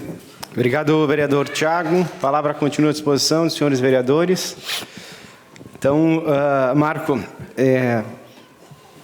infelizmente, a situação do nosso Hospital São Carlos não é privilégio só nosso, é uma realidade brasileira, mas felizmente nós temos uma união de esforços que começa pela superintendência, pelo conselho. Dona Beth, parabéns pelo trabalho que vocês vêm fazendo, pelas nossas voluntárias da saúde, Tissa, que vivem o hospital, pensam 24 horas o hospital, como fazer para buscar recursos, para fazer melhorias, e para quem segue elas no Facebook, vê que diariamente estão entregando alguma coisa para o hospital. Nós temos também o envolvimento do Poder Legislativo. Aqui o vereador Arielso colocou da nossa luta, e tu és um porta-voz também dessa nossa luta por emendas parlamentares. Em 2017, uma sugestão do vereador Kiko, numa assembleia do hospital, sugeriu essa nossa luta, e fomos a Brasília e conseguimos, o ano passado, quase que 2 milhões de emendas de diversos deputados, de diversos partidos.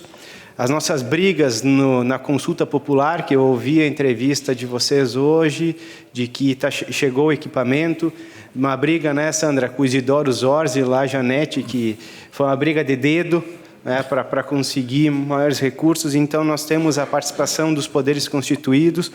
E aí, nessa linha, 3 perguntas e 2 pedidos eu tenho para te fazer. Vai ser mais fácil, então. O município, através do seu poder executivo, também faz a sua colaboração no hospital, e parte do recurso é por incentivo e parte é compra de serviço. Nós sabemos das dificuldades que os municípios vêm passando e das responsabilidades que a cada ano sobrecai nas costas do prefeito, e os recursos para investir em saúde acaba sendo o constitucionalmente obrigado, e não sobra recursos para para aportar mais incentivos para os municípios. Como fazer? A primeira pergunta, como é que tu vê daqui para frente essa relação dos municípios que sobrevivem, dos incentivos também que os municípios repassam, frente às dificuldades financeiras que os municípios passam? Como é que você vê isso daqui para frente? Dentro dessa linha, nós temos a defasagem da tabela SUS, que é um grande ralo que os recursos do hospital vai também para cobrir a falta desse parâmetro superior da tabela SUS. Mas nós temos o teto dos gastos públicos. Como é que vai ser essa disputa? Que nós estamos brigando para subir a tabela SUS, mas nós temos uma lei nacional que impede o aumento dos gastos em saúde, educação, que é os gastos do teto impostos. E a terceira pergunta, nós estivemos em Brasília agora a maio, no Ministério da Saúde, e o doutor, eu não me recordo o nome dele, mas ele foi secretário da Saúde de Porto Alegre. Gabardo. Ah, não, tu está falando do Elmo, acho que é... Não, ele foi o secretário de Saúde, não é Elmo.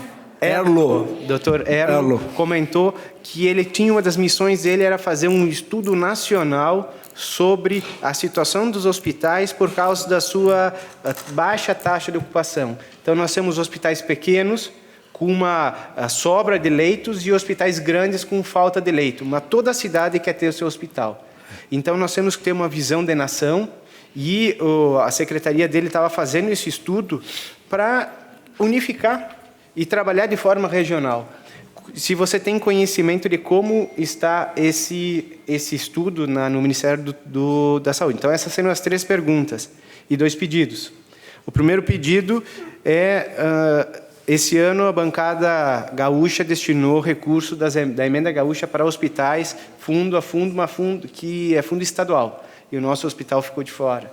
E a gente está tentando e pressionando a bancada gaúcha para que as emendas desse ano, para o ano que vem, sejam para hospitais que tenham gestão municipal. Então, é um primeiro pedido, que através dos seus contatos na bancada aqui, colabore com esse pedido. E o segundo pedido é colocar a Farroupilha à disposição. Quem sabe tenhamos aqui algum dia no futuro um congresso do CONAP, na nossa cidade ou na nossa região, porque se vier para a região, Farroupilha também será beneficiada. Não, muito obrigado, Piccoli. Vamos lá, pelas perguntas, então. Dias atrás, nós realizamos em Bento Gonçalves uma reunião, né? Até eu falei hoje para as meninas, e reunimos os hospitais da Serra, foi muito produtivo, o prefeito Pazin esteve com a gente, e onde a gente pôde apresentar um pouco, e no futuro, quem sabe, nós podemos fazer aqui, realmente, como você está colocando.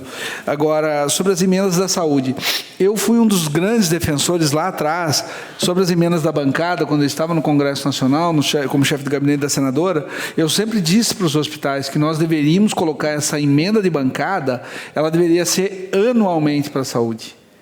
Isso foi uma das lutas que eu sempre tive lá em Brasília, porque que ela fosse impositiva e que ela fosse para os hospitais. E hospitais, para mim, os filantrópicos, os públicos.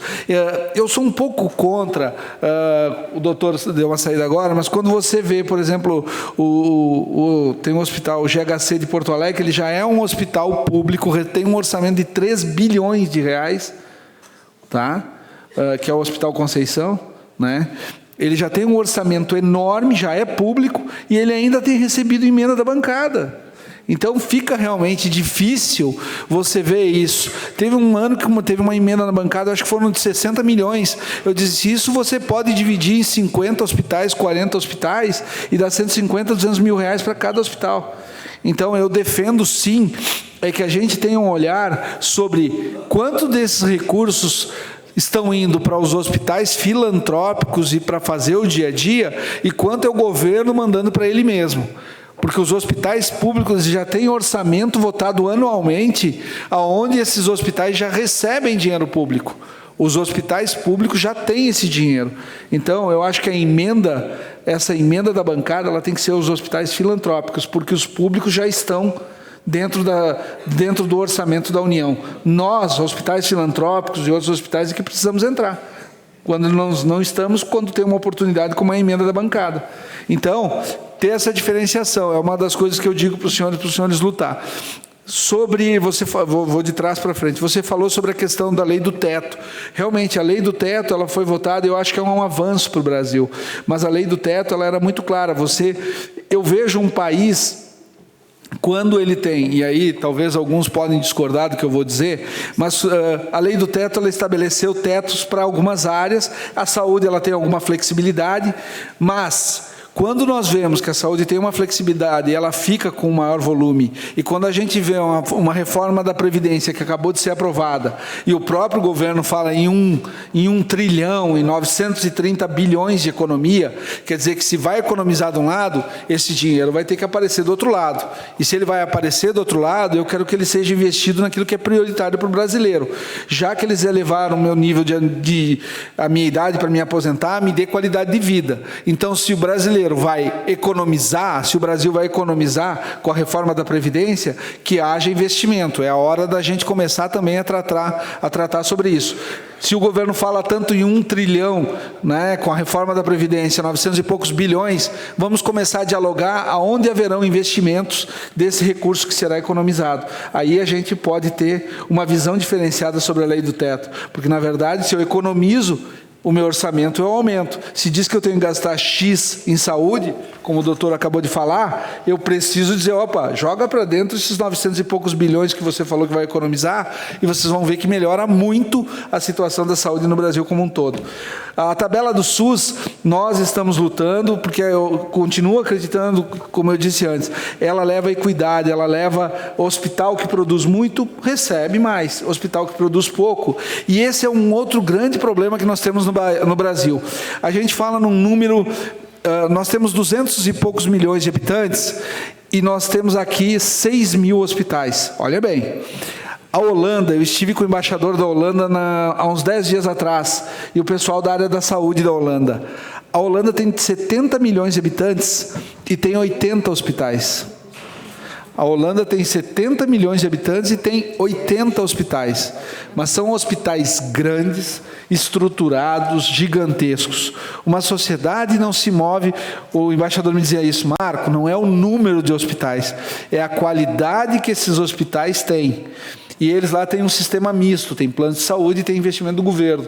Ele dizia assim, não adianta você ter um monte de hospitais onde você não consegue levar especialidades. Não adianta você ter um hospital aberto e você só ter um clínico geral lá, você não tem nenhum especialista de uma determinada área.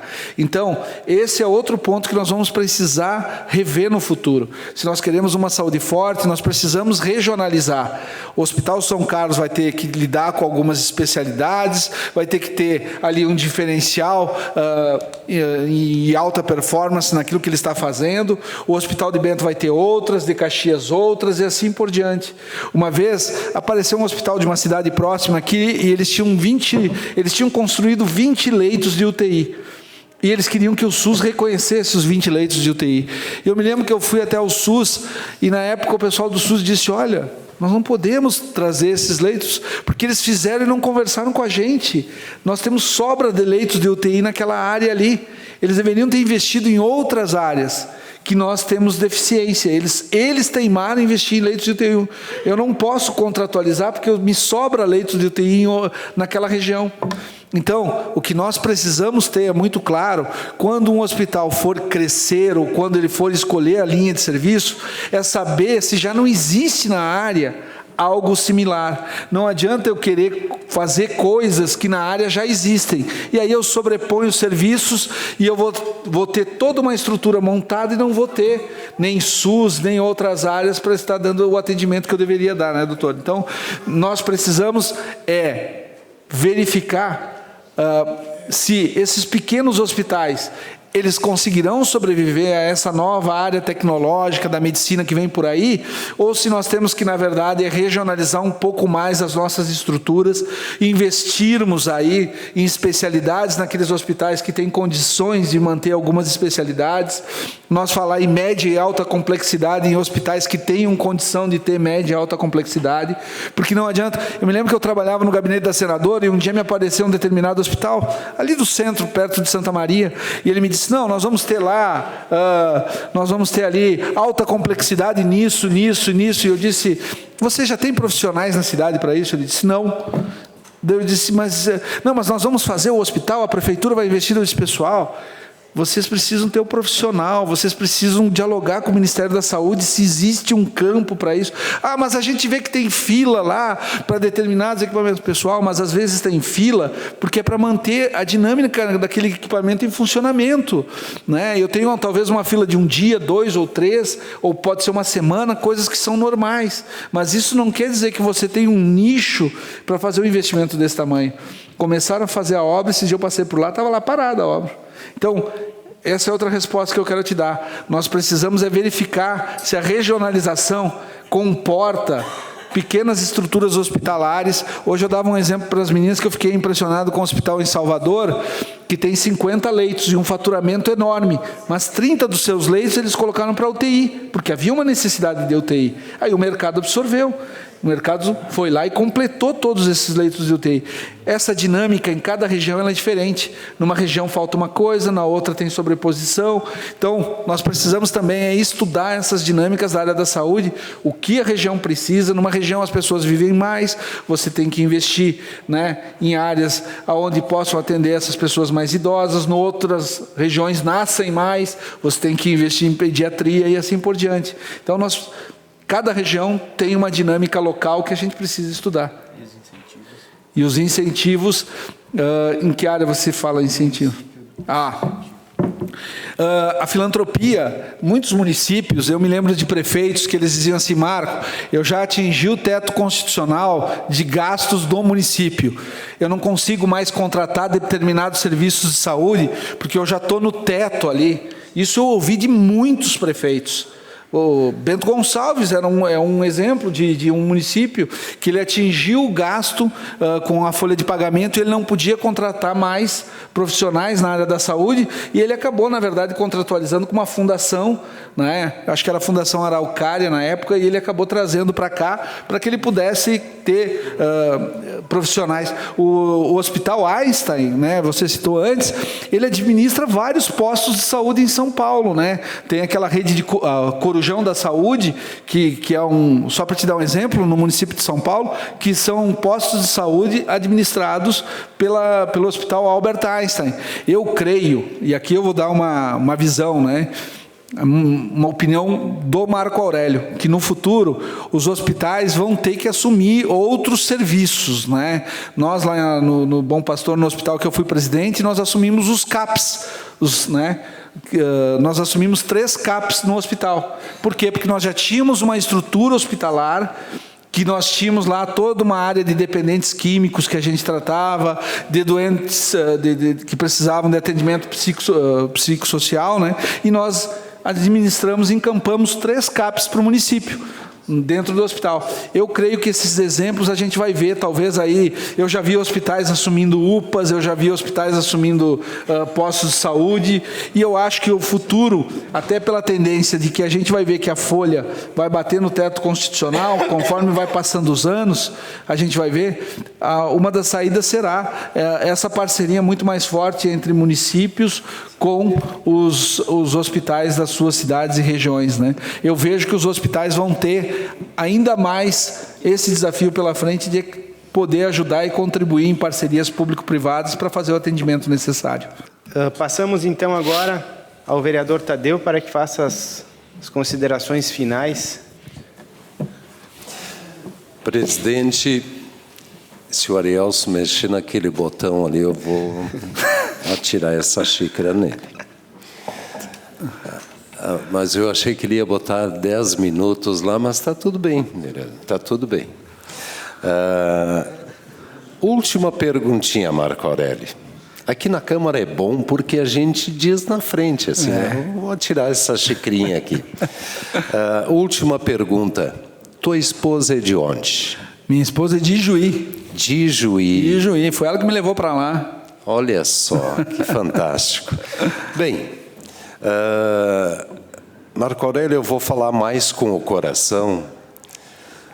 E falando com o coração, eu cometi um pequeno equívoco aqui, ou me passei desapercebido, e pela emoção de poder falar para ti.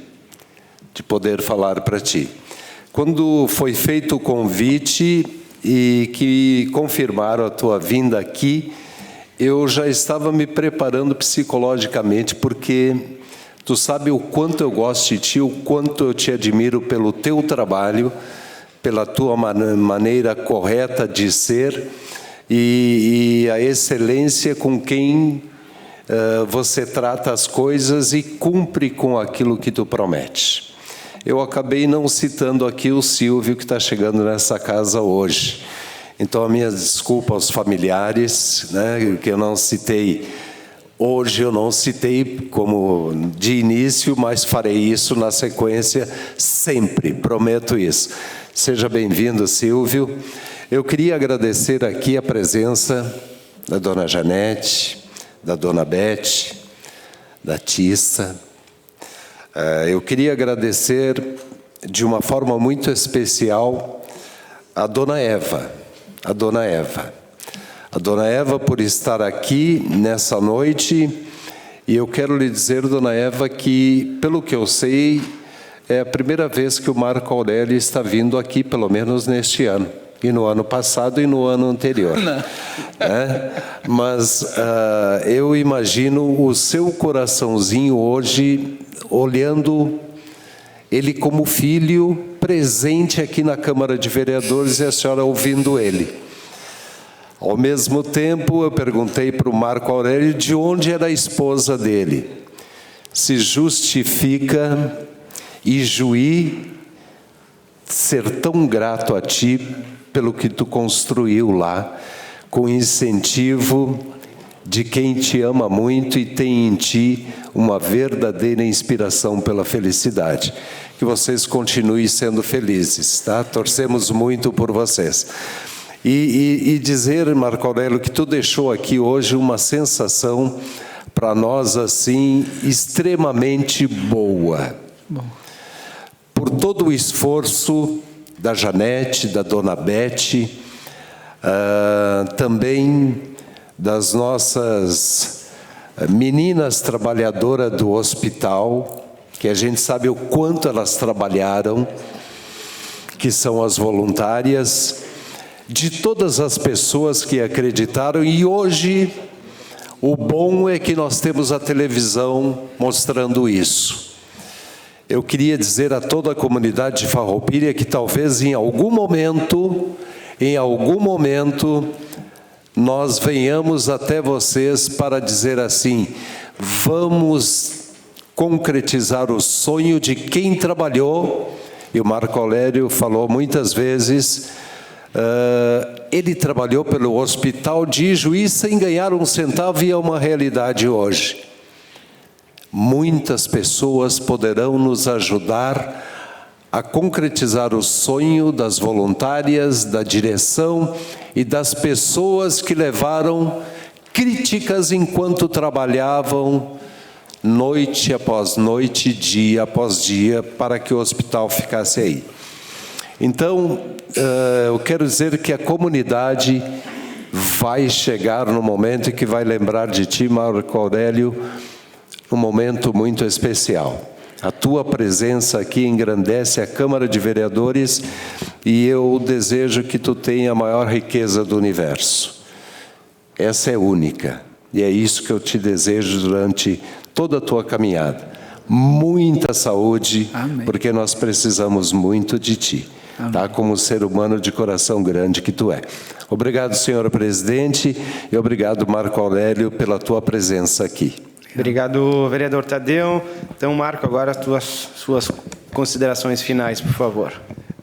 Quero agradecer. Feliz é o Fabiano Feltrin de ter um sogro assim, né? Que é poeta, radialista, hein, Fabiano? Além de casar com a filha, ganhou um sogro que tem um diálogo fluente, né? Eu quero agradecer a cada um dos senhores vereadores pela oportunidade, pelo debate, e realmente você falar de coração aberto, não sabia as perguntas, não sabia o que falaria, mas quem me conhece sabe que eu sou muito transparente, né? Eu falo aquilo que eu penso, aquilo que eu defendo, e eu acho que talvez a minha caminhada de vida, o que me trouxe até onde eu estou foi essa transparência sempre muito latente, né? Às vezes a minha esposa diz, ó, amor, para, tu disse, não, mas a gente precisa dizer a verdade, se não dizer a verdade, eu acabo, na verdade, tropeçando ali na frente.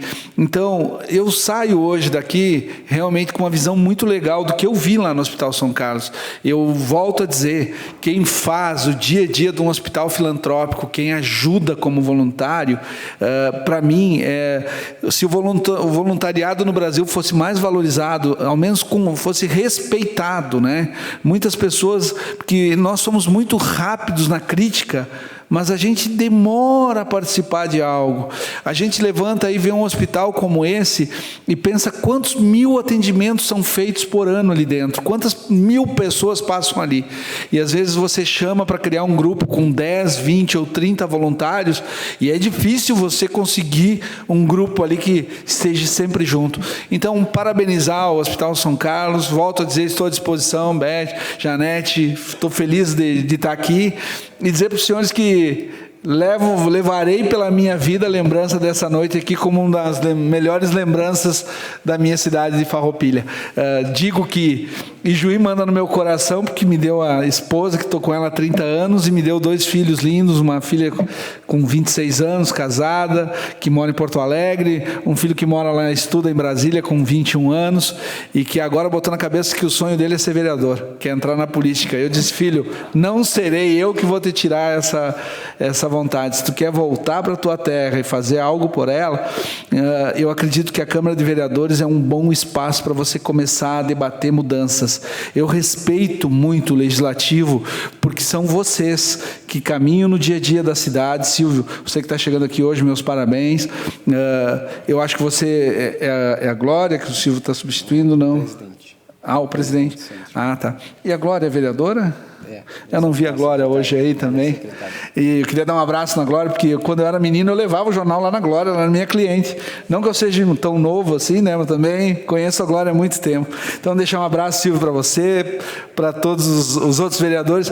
Mas eu acho que o Legislativo cumpre um papel fundamental. Numa sociedade que precisa ser ouvida, as câmaras de vereadores, quando trabalham, quando fazem o que tem que fazer, elas cumprem um papel fundamental. E hoje nós tivemos um diálogo aqui que eu acho que pode enriquecer, não só a saúde aqui de Farroupilha, mas eu saio enriquecido daqui com muito do que eu ouvi, com muito do que eu aprendi dos senhores, e volto a dizer, eu acredito sim no nosso Sistema Único de Saúde, acredito no SUS, eu acredito que as coisas vêm melhorando no dia a dia do Brasil, e eu acredito que com vereadores que fiscalizem, que construam, nós já avançamos muito nesse país, e esse país que a gente quer chamar de minha nação, cada um de nós tem a sua nação, independente da sua ideologia, bandeira, eu acho que cada um de nós pode, com um pouquinho, construir esse país. Obrigado, Tadeu, obrigado, Kiko, que foram os proponentes, obrigado, presidente, e a cada um dos senhores pela recepção.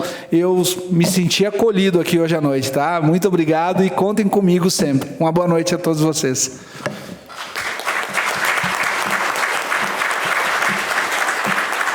Obrigado, Marco Aurélio. Queríamos agradecer ao vereador Tadeu pela proposição desse convite e aproveitar e saudar o secretário Amarante, ao Renato, ex-vice-prefeito, à imprensa. E, Marco, certa vez eu disse para a senadora Ana Amélia, nos corredores do Senado, agradecia a receptividade que nós tínhamos ao entrar no gabinete dela. Eu me lembro disso, ela me comentou. E sem olhar bandeira partidária, sem olhar cor, sexo, qualquer coisa. E você representa isso. Falamos do seu nome e da outra menina... A Bonina. A Bonina. Que cuidava do setor saúde. Que sempre nos recebeu muito bem.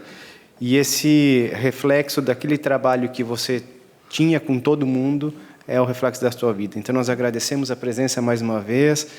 Farroupilha continua sendo a tua cidade, seja sempre muito bem-vindo aqui. Vamos suspender a sessão por 2 minutos para desfazer a mesa.